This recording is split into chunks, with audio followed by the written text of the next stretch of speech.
რეალურად ყველანი ვგრძნობთ, რომ იმდენად დიდი საშიშროების წინაშე ვდგავართ, რომ გადავწყვიტეთ, რომ აი ეს მიმოფანტული ადამიანები, პროფესიონალები, მუშაკები, მშრომელი ადამიანები გავერთიანებულიყავით, რაღაც გაგვერთიანებინა ჩვენი ძალები იმ საკითხების და იდეების გარშემო, რისიც გვჯერა და გვწამს.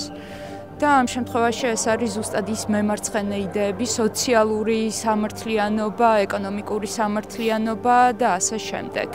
ალბათ ეს იყო ზუსტად მიზეზი, რომ ანახლა ან არასდროს უბრალოდ, იმიტომ რომ მანამდეც ყოფილა მემარცხენე რაღაც ჯგუფები, აქამდეც არსებობდა საქართველოში, რაღაც პატარ-პატარა გაერთიანებები იყო, კითხვისწრეები იყო, სადაც ადამიანები ერთმანეთს უზიარებდით რაღაცა იდეებს, მსჯელობდით, ვკამათობდით, თუმცა კი, ვიბრძოდით კიდეც. ნიშნავანი რაღაცაებისთვისაც მიგვიღწევია პრინციპში. კი, ანუ ეს პატარ-პატარა ბრძოლები იყო სულ.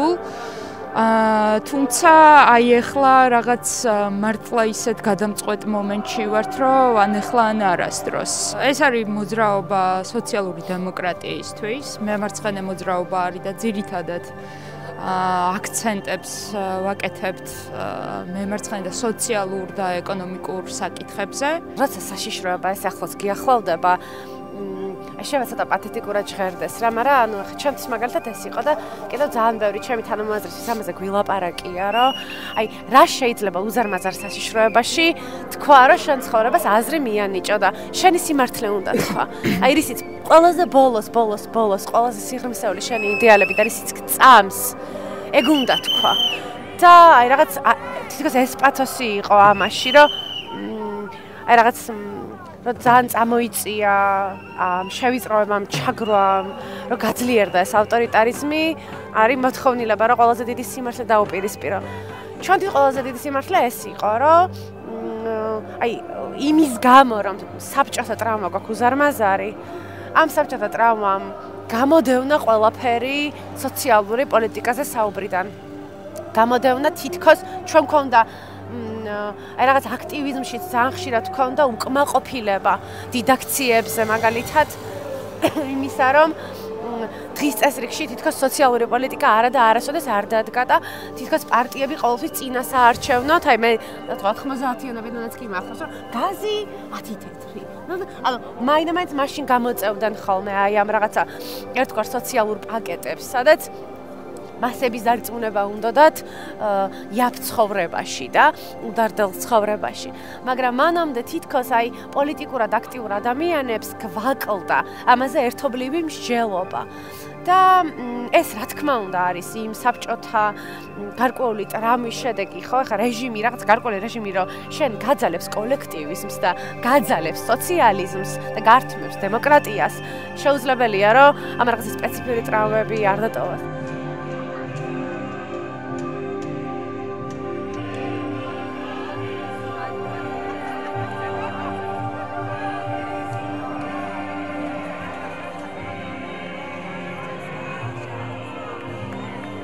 ჩვენს დანიშნულებას მაგაში ვხედავ, რომ რაღაცნაირად აი ის წუხილები, ხო, სოციალური უთანასწორობა იქნება თუ რა იქნება, ხო? ანუ ეს რაღაცაები რაღაცნაირად შევიტანოთ ამ მოძრაობაში, იმიტომ რომ ძალიან ხშირად, ანუ კი გასაგებია, რომ ყოველას ევროპა გვინდა და ევროკავშირში გვინდა გაწევრიანება, მაგრამ ძალიან გვაკლია შინაარსი იმაზე თუ რატო გვინდა ჩვენ ევროპაში, ხო? იმიტომ რომ ევროპის, ну, მოკლედ განვითარებული ქვეყნები ძირითადად სოციალურ დემოკრატიის პრინციპებს ეფუძნება, ხო? სადაც ამოსავალი წერტილი არის მოქალაქე, მზრუნველი სახელმწიფო, მოქალაქეზე ორიენტირებული სახელმწიფო და ასე შემდეგ. პარტიაზე ყოველ შემთხვევაში ახლა საუბარი ზედმეტი არის. ეს არის ასე ვთქვათ, პოლიტიკური მოძრაობა, აქტივისტური მოძრაობა, რომელსაც ექნება და აქვს თავისი დღის წესრიგი და თავისი შინაარსები და ღირებულებები, თუმცა ანუ ისეთ სიტუაციაში, სადაც ანუ ფაქტობრივად ავტორიტარიზმში ვართ, რა არჩევნებზე არის საერთოდ, რა დემოკრატიულ და სამართლიან არჩევნებზე არის საერთოდ საუბარი და შესაბამისად პარტიაზე საუბარი არის აბსოლუტურად ზედმეტი ახლა. ანუ არც კი დგას ეგ, ვერც დადგება ეგ რაღაცა დღის წესრიგში. თუმცა რა ვიცი, შეიძლება მომავალი გვანახებს, ახლა ვიღაცები ალბათ არ გამორიცხავენ, რომ შეიძლება თუ კიდე იქნება საქართველოში ოდესმე და იმედია რომ იქნება სამართლიანი დემოკრატიული ხო, ანუ ეგ რაღაცები რა თქმა უნდა არ გამოირიცხება, თუმცა ამ გადმოსახედიდან ამაზე ლაპარაკი უბრალოდ ზედმეტია და შეუძლებელიც და არარეალისტურიც. პარტიაზე რაც ლაპარაკობს, მან კიდევ ერთ ძალიან პრინციპული რამეა ერთი, წინააღმდეგობარი ხალხის რა. და ეს არ ნიშნავს, რომ თქვათ თაზმაოზეც ვამბობთ ხოლმე, რომ პოლიტიკოსის ეთერი ხალხის ეთერი არ არის რა. ამ პოლიტიკოსების არ არის ნამდვილად, ეგ არ ნიშნავს, რომ ეხლა ანარქისტები ვართ და საერთოდ არ გვინდა არანაირი პოლიტიკური სტრუქტურა მომავალში რა, მაგრამ ზოგადად ხო ესე არის რა, რომ აი პარტიები ვერ უმკლავდებიან რაღაცა კრიზისს, არ უმკლავდებიან რაღაცა კრიზისს და ხალხი იწყებს ამ წინააღმდეგობას. სამწუხაროდ დღეს ქვეყანაში არ არის ისეთი პოლიტიკური, ასე ვთქვათ, წესრიგი, სადაც პოლიტიკოსი პრივილეგირებული არ არის იმდენად, რომ ხალხთან იყოს ერთ-ერთში და აჟღერებდეს ხალხის წუხილებს, ხო? ანუ ჩვენ ძალიან კარგად ვხედავთ, რამხელა ბრძოლა ჭირდება იმას, რომ ამ პრიორიტეტი და უფრო მაღალი ხმა, რომელიღაცა ცნობილ ადამიანს კი არ ქონდეს, ანუ რომელიღაცა პრივილეგირებულ ადამიანს კი არ ქონდეს, არამედ დევნილს ქონდეს და მაღაროელს ქონდეს და გადაეჩვიენ ადამიანები საერთოდ, ხო? ანუ თავისი პრობლემების გაჟღერებას, ხო? ანუ უნდობლობა აქვთ ერთმანეთში.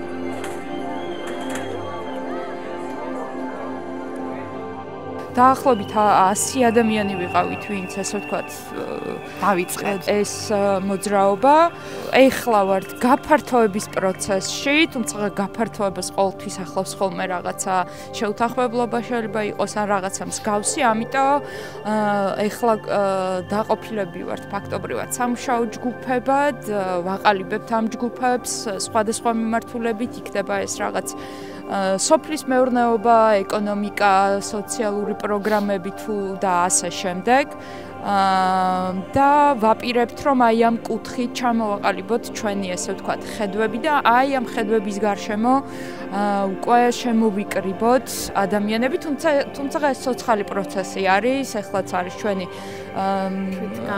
თვით ორგანიზების პროცესში. ხო, და ნებისმიერ მსურველს, ვინც ეთანხმება ჩვენ მანიფესტ ღირებულებებს, ეთიკის ნორმებს შეუძლია რომ შემოგვიერთდეს, ჩვენი კარი ღია არის ნებისმიერი ესეთი ჩვენი თანამოაზრისთვის. ასევე, რა ვიცი, მე პირადად ვაპირებ, რომ ხალხშიც გავიდე და ხალხშიც გავიდეთ რა, იქნება აქ რაღაც სხვადასხვა ვიწრო თუ ფართო ჯგუფები, რომელსაც რაღაც გარკვეული პრობლემატიკა აწუხებთ, ხო? აი მაღალი ფასები, ინფლაცია, სიღარიბე, უსახკარობა, მაგალითად, რავი, არ ვიცი, მე ხა ბოლოს არ მახსოვს, როდის ვნახე ვინმე, აი ცოტა ისეთი რაღაც პოლიტიკოსი იქნება თუ ვინ იქნება, აი მაგალითად ხალხში როდის გასულა დეზერტირების ბაზარზე, როდის ყოფილა ტიპი, ხო? არ არის. და ხო, რავი, რამდენი დღე იშიმშილეს, ხო? ხალხს თავზე ჩამოენგრა მართლა იმნა, სახლები ენგრევათ და სახლი მარტო მატერიალური რაღაცა ხო არ არის რა, ანუ ამასთან არის მთელი რიგი, რა ვიცი, მე ემოციები დაკავშირებული შენი სამშობლოს ნაწილია, ხო, შენი სახლი. და სამის წყალწარმოება მან ხდება. ხო, და ეს ვენებ. ხო, რაღაცას აშენებ, შენია რა, შენი ბუდეა რა და ეს ყველაფერი ესე გენგრევა. შენ მოდიხარ აქ შიმშილობ და არავის არ აინტერესებ რა საერთოდ. ანუ პოლიტიკოსები ისინიც აღარ იკარებენ მაგალითად ადამიანებს, იმიტომ რომ არ არის ნდობა. და პოლიტიკოსებიც ვერ მიდიან, იმიტომ რა უნდა შესთავაზონ, მათ შექმნილია ეს წესრიგი, რის გამოც ადამიანებს თავზე სახლი ენგრევათ, ხო? ან რავი, ნავთლუღის ბაზარში ვინმე, რა ვიცი, როდესმე თუ გინახავთ, იქ საერთოდ რა ხდება? ანუ ხალხი ეძებს ხანდა კაცს გამოტანილი. ხო, გასაყიდად რა და სახდა გამოაქვთ რაღაცები გასაყიდად. ხალხი ეძებს ისა რა ქვია ნაგვის ურნებში, ანუ ღამე 12-ის მერე რო გაიხედოთ რა. აი, როცა ყველა ზინავს, ხალხი გამოდის და ურნებში ეძებს საჭმელს, ხო, ანუ რა ვლაპარაკობთ საერთოდ, ხო? და აი ეს არის ის თემები, რაზეც ვაპირებთ, რომ ორიენტირი გავაკეთოთ, ხო? იმიტომ რომ ეს რაღაცა, აი ეს უთანასწორობა უნდა დასრულდეს რა. ყველა ადამიანს უნდა კონდეს თავზე ჭერი, საჭმელი, ჯანდაცვა და განათლება და განათლებაზე უფლება. კი, ძალიან სწორად თქვი რა და ჯანსაღ გარემოში ცხოვრება. ესა მინიმალური. ეს არ არის პრივილეგია ხალხო რა, ანუ როგორც მიგვაჩვიეს.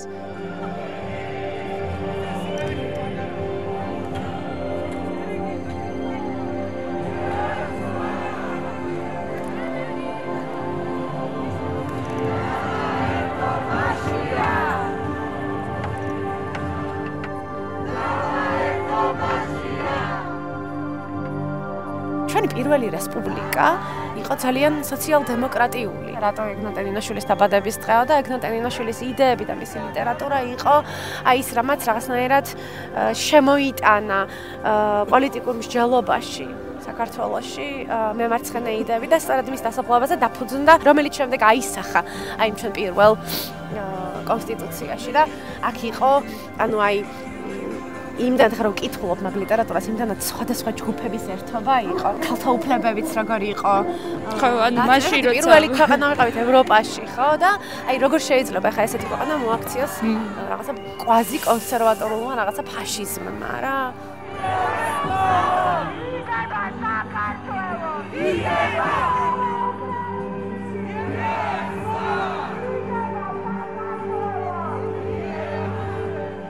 საბჭოთა კავშირის გრევის შემდგომ ჩვენი რაღაცა 30 წლიანი დამოუკიდებლობის პერიოდში ჩვენ რეალურად არ გვქონია ისეთი ტიპის დემოკრატიული მმართველობა, სადაც მოქალაქეები ჩართულები იქნებოდნენ, ხო? ამ რაღაცა საბჭოთა კავშირის ნანგრევებზე გამდიდრებული ოლიგარქები იყვნენ, ვის ძირითადად ესე ვთქვათ, გავლენას ახდენდა თუნდაც ქვეყნის რაღაც კოლექტიურ რესურსებზე და კოლექტიური ძალიან კარგად ახსენა ლეკამ, უბრალოდ მე მინდოდა დამემატებინა ის, რომ კოლექტიური ზოგადად ყოველთვის რაღაცა ადამიანებში აღიქმება, რომ კოლექტივმა ყოველთვის უნდა შთანთქას ინდივიდი. რაც სინამდვილეში ესე არ არის და ალბათ ჩვენ როდესაც კოლექტივზე ვსაუბრობთ და კოლექტიურ ზრუნვაზე ვსაუბრობთ, ჩვენ ვლაპარაკობთ იმ საერთო სიკეთეებზე, რაზეც ყველას უნდა ქონდეს წვდომა, ხო? ანუ დაწყებული რაღაცა ჯანდაცვის სერვისები, უსახკარობაზე რაღაცა ადეკვატური პასუხი, ხო? მინიმალური ხელფასი, ელემენტარული დაცულობა, ხო? ანუ თუნდაც პოლიციის მხრიდან, მაშინ როდესაც ახლა პოლიცია აქედ იქცა თავდამსხმელად, ხო? ეს მინდოდა მეთქვა, რომ ანუ ძალიან დიდი მნიშვნელობა აქვს, როდესაც კოლექტივზე ვსაუბრობთ, რას გულისხმობთ ამაში და ამაში ჩვენ გულისხმობთ რაღაცა იმ კოლექტიურ საერთო ღირებულებას, რომელიც არ იწირავს ინდივიდს, პირიქით ეხმარება მას განვითარებაში და ამაში არის ეს კოლექტიური სოლიდარობა რა. 70 წლიანი მმართველობის განმავლობაში ჩვენ ძირითადად ხედავთ ოლიგარქებს, რომლებსაც ესე ვთქვათ, შეყავთ ადამიანები პარლამენტში, ხო, ახლა რომ შეხედო, რამდენი მილიონერი გვიზის, ხო? ეს რაღაცა ახალი ხო არ არის რა, იმიტომ რომ წინა რეჟიმის დროსაც იგივე იყო, წინა რეჟიმის პერიოდშიც გამდიდრებული ადამიანები იყვნენ და ეს ყლებ არ დასრულებულა წინა რეჟიმის შეცვლით. ეს გზა, რომელიც დაიწყო წინა რეჟიმმა, ძალიან კარგად გააგრძელა, კარგად ბრჭყალებში, ძალიან დააშენა, იმიტომ რომ ეხლა, ხო, ანუ რითიც ჩვენ გვებძვიან ამ პოლიციური, ესე ვთქვათ, ძალადობა იქნება, ძალის გადამეტება იქნება, თუ რა იქნება რა. ეს ყველაფერი წინა რეჟიმშიც იყო რა და აქ ამ პროტესტში ადამიანები არიან, რომლებსაც ძალადობა განუცდიათ ორივე რეჟიმის მხრიდან რა და რეალურად ხო ახლა კოცები რასაც აკეთებენ, ცდილობენ რა, რომ მთელი ეს პროტესტი და ზოგადად საზოგადოება დაყონ ორ ნაწილად, ერთი არის რაღაცა ნაცები, მეორე არიან, ნუ რაღაცა ესეთი ადამიანები, რომლებიც ძალიან კარგად დაამუშავეს ამ პროპაგანდით, მშვიდობის პროპაგანდით და ყველაზე მწარე რაღაცაზე დაარტყეს, იმიტომ რომ ძალიან ბევრს ახსოვს ეს 2008 წლის ომი და ის შიში და ეს არის უდიდესი ტრავმა და ზუსტად აი ამაზე ყველაზე სუსტ და აი ისეთ უსაფრთხოებაზე, როდესაც გირტყამს, აი ეგეთ რაღაცაზე დააშენეს მთელი ეს პროპაგანდა. მაშინ, როდესაც რა, აი ამ რაღაცა დიქოტომიაში არის საზოგადოების უდიდესი ნაწილი რა, რომლებსაც აწუხებს ძალიან სოციალური, ეკონომიკური პრობლემები რა და აი ამ რაღაცას, აი ეხლანდელი ხელისუფლებისთვის და ამათთვის თითქოს არ არსებობს ეს ხალხი რა, მათ შორის არც პარტიებისთვის, არც ოპოზიციური პარტიებისთვის არ არსებობს ეს ხალხი რა, იმიტომ რომ ერთადერთი რაც გვესმის ეს არის სადღეგრძელოები და ამ სადღეგრძელოების უკან მეტი არაფერი არ არის რა. ხო რა, გვაომებენ ერთმანეთს რა, ფაქტობრივად, რაც ესე არ არის, ანუ სინამდვილეში ჩვენ ყველანი ვართ, საზოგადოების უდიდესი ნაწილი ვართ ერთ მხარეს, ვინც ცხოვრობთ ამ ქვეყანაში და ვართ ამ ქვეყნის პატრიოტები, ხო და გვინდა რომ ავაშენოთ ეს ქვეყანა და ეს ოლიგარქები რეალურად გვართმევენ ამას. აი თუ რაღაცა კლასობრივი ნაპრალები არსებობდა რაც უფრო წინ მიდის წინ აღუდგება ჩვენ ხედავთ რომ ეს კლასობრივი ნაპრალები უკვე საერთოდ აღარ იარსებებს ხო და ხალხს გაუჩნდა ეს აქამდე ხალხს რომელიც თავის დღის წესრიგში არსებობდა და რაღაც ცხოვრობდა ცენტრალიზაციაში მაგალითად და ცხოვრობდა რაღაც თავის წესრიგში ცოტა გაიხსნა ეს სივრცე ამაზე სალაპარაკოთ იმიტომ რომ წავედ დადგა ძალიან ეს საკითხი ჩვენზე იმდენი წნეხი იყო სხვადასხვანაირი ხო იმდენი ტიპის კოლონიალისტური ესოთაც გამოვიარეთ რა რომ როგორ შეიძლება რომ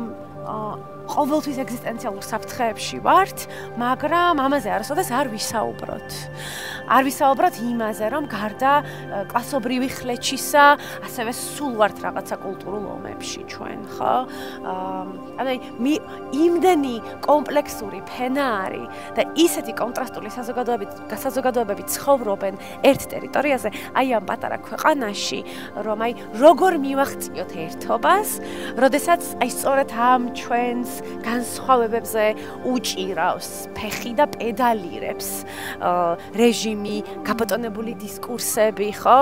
ანუ ჩვენი გამოცდილება და აღმოსავლეთ ჩვენი მეხსიერებები, ჩვენი ტრავმები, ხო? რაღაცა სიმართლის მომენტი დადგა, სადაც ჩვენ დავინახეთ, რომ ეხა უბრალოდ არის რაღაცა ფაშიზმი დემოკრატიის წინააღმდეგ და უბრალოდ დემოკრატია ვერ შედგება. თუ ჩვენ აი ეს ერთობა რაც აქ განვიცადეთ რუსთაველზე არ გაუნაწილეთ სხვებსაც არ გაუნაწილეთ ადამიანებს რომლებიც ჩვენ თვითონვე ჩამოვიშორეთ თავის დროზე ჩვენ თვითონვე არ ვესაუბრებოდით ერთმანეთს აი დღესაც ახლა უზარმაზარი დებატი მქონდა ერთ ადამიანთან რომელიც გურია ჩაფლობილია ჩაკეტილია თოვლში და ერთ-ერთ სოფელზე მაქვს საუბარი რომ აი ხალხო მივეხმაროთ ახლა ერთმანეთს და ანუ აქ არის რომ რა სამწუხაროა რომ ოცნებას მიცა ამ სოფელმა ხმა ოპს ანუ აი როგორ შეიძლება რომ ადამიანებს სოლიდარობა არ აჩვენო და აი ესეთი ზედაპირული მსჯელობა ხო რაღაცა აბა რუსეთი ეხა თუ გათხოვილი კაცები მაგალითად აი ამ მსჯელობის მაშინ დატოვო და მე გქონდეს იმედი რომ პოლიტიკურად აქტიური ადამიანი იდგება ის შენს გვერდით რა და სხვათა შორის ერთმა ადამიანმა მკითხა რომ ეხლა თქვენ რას აპირებთ რეგიონში აპირებთ თუ არაო ცნობიერების ამაღლებას და მე ვუპასუხე და მე ესე მგონია და ამის წამს რომ პირიქით უნდა მოусვინოთ ჩვენ ჭყალებში ცენტრიდან ჩადიხარ რომ იმისთვის რომ ასწავლო ანუ არა რა ანუ ეგ დასრულდა ეგ არ არის დემოკრატია ეგ არ არის დემოკრატია ზუსტად მაგას გულისხმობს რა რომ შექმნა შენი ის პრივილეგია თუ კი გაქვს რომ შექმნა სივრცე ზუსტადაც გახსნა და ყველას კონდეს ერთნაირი, ესე ვთქვათ, გამოხატვის თავისუფლება, სიტყვის თქმის უფლება და მისი აზრი იყოს გათვალისწინებული. ხო, თავისუფალი. ამიტომ, ანუ თუ კი ეს რეგიონებში გასვლა იგულისხმება რა, ანუ ამ შემთხვევაში ზუსტად ესეთი სივრცეების გაჩენის ხელშეწყობა არის უფრო მეტად, ვიდრე ის რომ ჩახვიდე და ვინმეს რამე ასწავლო, ანუ არა, პირიქით უნდა გასწავლონ რა, ჩვენი მთავარი ღირებულება, ანუ რაც გვაერთიანებს და რაზეც ამოვდივართ, აი ეგ არის ზუსტად რა, რომ დავნერგოთ აი ეს პირდაპირ დემოკრატიის პრინციპები, როგორც მოძრაობის შიგნით, ასევე ჩვენი მუშაობის პრინციპი და წინააღმდეგობის, ესე ვთქვათ, გაშლის პრინციპი არის და იქნება პირდაპირ დემოკრატია, იმიტომ რომ ეს არის ყველაზე ამოსავალი წერტილი. სოციალური არ არსებობს დემოკრატიის გარეშე, ვერ იქნება სოციალური ვერაფერი დემოკრატიის გარეშე. და პირიქით. ძალიან საღი აზრი იყო და საერთო აზრი იყო, რომ ანუ ცივა და გაზაფხულს ველოდებით და მაგათ ავირჩიეთ ენძელა. და ანუ აი ის ენძელა კონებათ რო ყიდიან ხოლმე ჩვენთან და ყველას რო აქვს ხოლმე გაძვირდა ძალიან, მაგრამ ჩვენ გავაძვირეთ 20 კაპიკი და 20 თეთრი და 30 თეთრი და ენძელა როგორც აი ეს სიმბოლო რომელიც რომელსაც გაჭრა ეს თოვლი რუსული თოვლი, ყინვა და ზამთარი და ამოძრა და რომ მაინც გაზაფხული, ჩვენ ვართ წითელი და მწვანე მოძრაობა. წითელი მიტოვ. ეს ძალიან მნიშვნელოვანია. სოციალიზმი და მწვანე, იმიტომ რომ ჩვენი ბუნება არის მნიშვნელოვანი. აი ხა იქ სადაც მწვანე მოძრაობა ვართ. ხო, ტრამპი ასევე ევაჭრება უკრაინას, რა შენ მომეცი წიაღისეული და მოდი ახლა ბარემ გლობალური დათბობა მალე იქნება და დაიღუპება ეს პლანეტა და მოდი ბარემ ამოვქაჩოთ და ამოვძირკოთ და ამოვთხაროთ ყველაფერი რაც დარჩენილა. ოღონდ მთავარია კაცია და ხალი-ხალია და დანარჩენი ყველაფერი გავაუბედუროთ. აი ამ წესრიგში ჩვენ ძალიან კარგად ვიცით რას უპირებენ საქართველოს მიწებსა და წყლებს და საქართველოს ბუნებას და ჩვენ არ ვაპირებთ რომ დავთმოთ ესეც. ხა იმ ურბანულ წესრიგში რაშიც ჩვენ ცხოვრობთ, თლება ბუნებაზე, სამართლიანი ენერგოპოლიტიკა, სამართლიანი წიაღისეულის გადანაწილება ხალხზე, წიაღისეული ხალხს ეკუთვნის და ხო და არა ოლიგარქებს. არა ოლიგარქებს და წყებიც, მდინარეებიც. ბუნებას ეს ყველაფერი არის ხალხის სინამდვილეში საქართველოს მართლაც ძალიან მდიდარი ქვეყანაა. ანუ სინამდვილეში პაზინა 60-ს, იმიტომ რომ მართლა ძალიან მდიდარი ქვეყანაა და უბრალოდ და ერთხელ ვიმუშავოთ საფუძვლიანად და ერთად. იმისთვის რომ ჩვენივე რაღაცნაირად ბუნებამ რაც გვაჩუქა, გამოვიყენოთ განვითარებისთვის ერთად. რავი, იმედია აღარასდროს აღარ განმეორდება ეს ოლიგარქი. და იმედია რომ ამით დასრულდება ეს და ეს იქნება გარდამტეხი მომენტი რა.